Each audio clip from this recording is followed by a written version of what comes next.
TV shows journalists who are surrounding him. Many of them took his interview, and one of the journalists asked him that today might be a lucky day. Michael Phelps was not very comfortable with this statement. He called him and he said, "I will tell you what made me lucky today. I have been practicing for this event from 10 years. And since for past 4 years, I have practiced for 10,000 hours." Somebody who is a little bit good in mathematics can understand that 10,000 hours in 4 years is 8 hours per day, including the Sundays.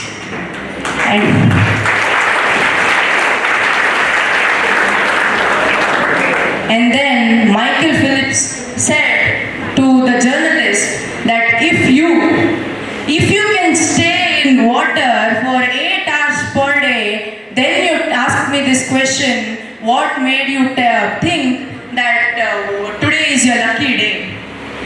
Because it is not that luck always matters destiny, it is our choice it is our choice to take the risk to do hard work. And there are also many other examples. Martial arts, if we remember any one person of martial arts, then it may be Bruce Lee. We all know Bruce Lee, but how many of us know that Bruce Lee's one leg was 1 inch smaller than the other leg? If there is 1 millimeter, 2 millimeter difference in our legs, there is alteration in our body. And a person with 1 inch smaller leg made such an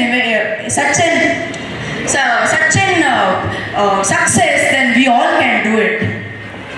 Then after Bruce Lee, there are many such examples.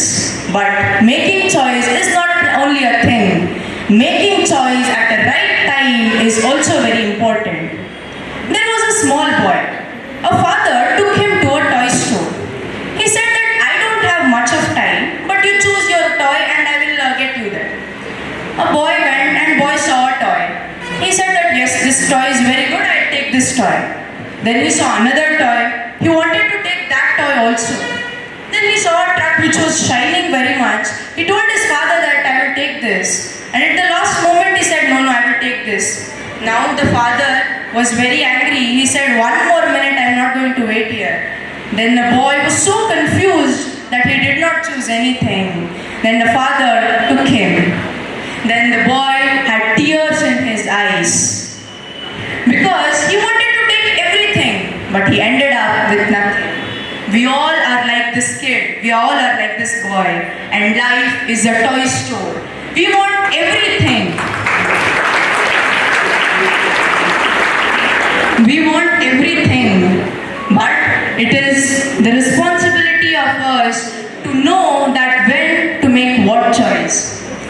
There is a poem known as Road Not Taken, written by Robert Frost, where he says that there are many roads, but it is our choice, the road which we choose. And we can choose only one road, and that is the most difficult task of our life. And who will choose that, the only person will succeed. I know, you know, and everybody know that a ship is safe in its harbor. But we also know that a ship is not made to be stand safely on the harbor, but to move across the never-ending ocean to face the challenging waves. In the same way, we are the ship, but life is an ending ocean. The birth was not in our control, and the death is beyond us. But in between what we have, what we are, is our choices. In between this birth and death, some people give their 25% of ability, but the world takes off its hat only for those people who give 50% or more than 50% and stands on their head for those far and few souls who choose to devote 100% of their ability, and those persons succeed. Lastly, I would like to tell that जीतने वालों और हारने वालों में एक ही फर्क है। जीतने वालों और हारने वालों में एक ही फर्क है। हारने वाले तो मेहनत नहीं करना चाहते, जीतने वाले भी मेहनत नहीं करना चाहते लेकिन वो करते हैं। सुबह जल्दी उठना किसे पसंद है? ना मुझे पसंद है, ना आपको पसंद है, लेकिन जो उठते हैं वही कामयाब बनते हैं। So now it's your choice what we want to make. If you want something you never got, you have to do something